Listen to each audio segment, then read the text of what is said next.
Welcome to Kenton's videos. Enjoy the video. You start by confirming prerequisites.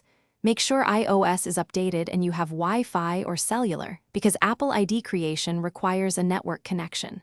Next, check if the previous owner is signed out. Go to Settings, then tap General, Transfer, or Reset Device. If activation lock appears, contact the seller.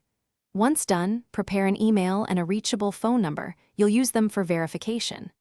Now, open Settings and tap Sign In to your iPhone to begin creating your Apple ID. Now you'll complete the middle steps. Tap Create Apple ID and carefully enter your legal name and date of birth. Apple uses DOB for parental controls and recovery.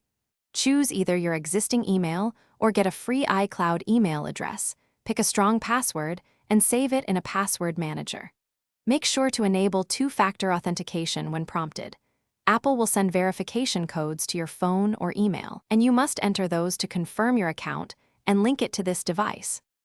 To finish, review and accept Apple's terms, then choose iCloud and find My Settings. These protect your data and enable device recovery. Make a conscious choice about backups.